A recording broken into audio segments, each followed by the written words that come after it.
Bonjour à tous, comment ça va? J'espère que vous allez hyper bien. Bon, bienvenue à Hola Français, française para hispanohablantes. Et bon, aujourd'hui, on va continuer avec notre petite série qui est à rapport au français. Et maintenant, on va voir le français niveau V1 à partir d'aujourd'hui.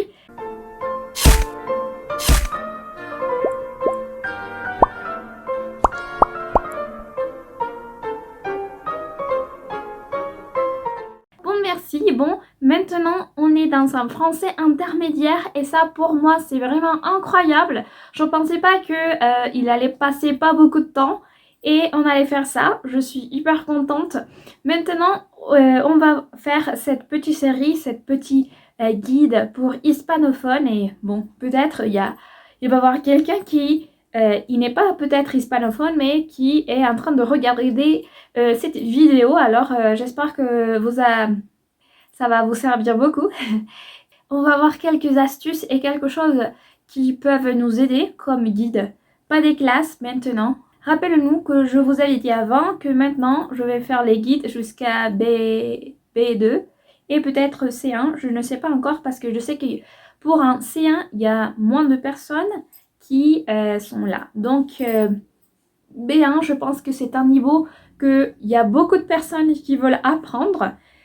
Pas comme un niveau basique à 1, mais bon. Aujourd'hui, on va parler sur le DELF B1. Combien d'heures on doit y admettre pour avoir ce niveau. Rappelons-nous que pour le DELF, je vous laisse un haut à peu près pour faire une petite introduction. Il fallait avoir à peu près 200 heures pour avoir un bon niveau. Maintenant, avec celui-là, on va avoir 250 heures du français en cours. Et comme ça, il paraît qu'on doit bien apprendre. Moi, je pense que c'est quand même beaucoup d'heures. Donc, je pense qu'à niveau avec 220 heures environ, on peut arriver à avoir un niveau B1 en français, donc niveau intermédiaire. Ce n'est pas trop, mais quand même, si on a un DELF B1, ça va nous aider beaucoup pour avoir des bourses, pour partir peut-être en France ou au Québec ou dans une autre pays, Suisse, Belgique. Si on veut faire nos études là-bas, ça va nous aider beaucoup. Mais on doit avoir un B2 pour avoir une très bonne bourse et que les gens puissent nous regarder peut-être un tout petit peu plus. Donc bon, bref, je pense que c'est très important de savoir combien de temps on doit bien y être pour ça.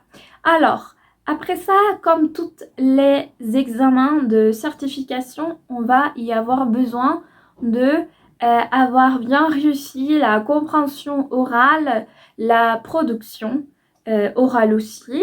Donc là maintenant la phonétique doit être presque 100% parce que on est à un niveau intermédiaire, donc on est capable de parler à presque tout le monde qui parle français, un francophone, et faire une conversation de au moins 2 heures avec cette personne. Donc et parler du quotidien. Hein. Donc ça doit être bien réussi aussi ça.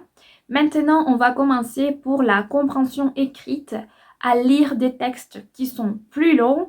Et ça aussi, ça va nous aider beaucoup pour apprendre et savoir nous repérer parce que des fois, c'est un peu dur quand même, surtout pour la compréhension et comprendre les choses que dans les textes, surtout d'un examen DELF, on doit y comprendre. Après, une autre chose, on doit bien reçu la production écrite. C'est pas trop dur quand même. Ça commence à être plus compliqué avec le DELF A2, mais s'il n'y a pas de problème, on peut le faire quand même. Et aussi, rappelons-nous après ça qu'on a quelques diversités, on va dire, du DELF B1.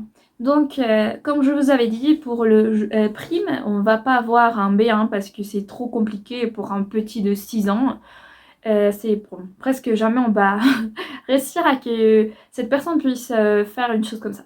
Donc à partir de junior, on peut avoir du V1, du A1 pardon, jusqu'à le DELF A2. Donc à partir de là, on doit commencer et on doit savoir combien d'âge on a. Donc si on est de 17 ans à peu près, si on a 12, 13, 14 jusqu'à 17, on doit faire un DELF junior pour pratiquer ça. Donc après, si on a 18 ans, oh, écoute, toi par exemple, si tu me regardes et tu as déjà eu un B1 qui était junior, mais maintenant tu as 20 ans, 18 ans, 31 ans, je ne sais pas, et tu dois refaire un autre DELF pour voir que c'est maintenant tout public, que c'est presque que tout le monde fait celui-là, le DELF pour tout public. Moi, j'ai les DELF pour tout public, mais aussi il y a un autre que moi aussi j'ai fait, que c'est le DELF professionnel. Et ça, c'est seulement pour les personnes qui veulent travailler en France ou dans un autre pays francophone comme le Canada, Suisse, Belgique, en Afrique ou je ne sais pas où. Et on doit montrer qu'on est quand même assez professionnel pour parler avec un collègue, pour parler avec un directeur, etc., que ça va nous aider. Donc moi par exemple aussi j'ai le B1 mais je l'ai professionnel et pour moi ça a été trop facile pour le faire. Bon, j'ai pas étudié mais j'ai réussi à avoir quand même une bonne note pour celui-là. Donc si j'ai pas étudié et avoir un DELF B1 professionnel, pour moi c'était trop facile. Et aussi, on peut avoir un autre DELF, mais c'est pour B2, mais ça, je vais l'expliquer de manière spécifique avec le DELF B2 parce que maintenant, on est en le DELF B1. Maintenant, je vais commencer à parler en français comme je le fais de manière fréquente. Bon, on va dire fréquente parce que je ne parle pas beaucoup le français ici dans ma ville d'origine, seulement avec ma famille et je parle pas beaucoup de temps. Donc aussi, j'ai des réunions où je parle le français avec quelques professeurs d'ici de Olala français et ça j'aime beaucoup. Je parle français mais ce n'est pas la langue maternelle que j'utilise tout le temps. Donc si bien peut-être aussi je commets des erreurs mais si j'ai un presque C1 que bientôt je vais le faire pour que les gens me comprennent, je pense que c'est pas de problème. Rappelons-nous que depuis le DELF A1, le DELF A2, c'est surtout que la grammaire soit bien, la conjugaison soit bien, l'écriture soit bien. Aussi dans le DELF B1, c'est important parce qu'on va commencer à comprendre des autres structures des verbes et de conjugaison que plus tard on va les voir. Mais à partir du DELF A2, ça va être plus langagère ces trucs et pas seulement des choses grammaticaux et de conjugaison. C'est surtout pouvoir t'exprimer avec une personne ou pouvoir bien comprendre quelque chose. Donc c'est tout. C'est tout ce que j'ai à vous dire pour cette pour ce premier chapitre du français. Et maintenant je vais enregistrer la deuxième partie. Donc si vous me voyez comme ça, peut-être je vais enlever ça pour pouvoir m'exprimer mieux dans la caméra ici parce que je pense que c'est un peu dur avec ça parce que j'ai pas trop d'espace. Mais bon, bref. Bon, merci beaucoup et on se voit la prochaine semaine. Rappelez-vous que chaque chapitre sort chaque semaine, donc vous pouvez y voir. Qu'est-ce qu'on va voir dans ce guide?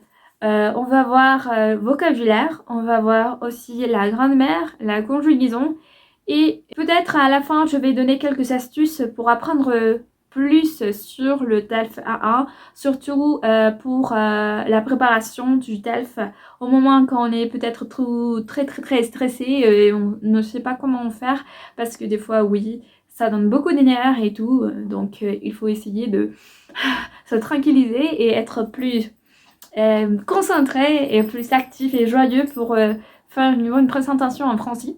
Donc bon, merci beaucoup. On se voit dans le prochain vidéo ici à Olala Français, Francés para Hispanohablantes.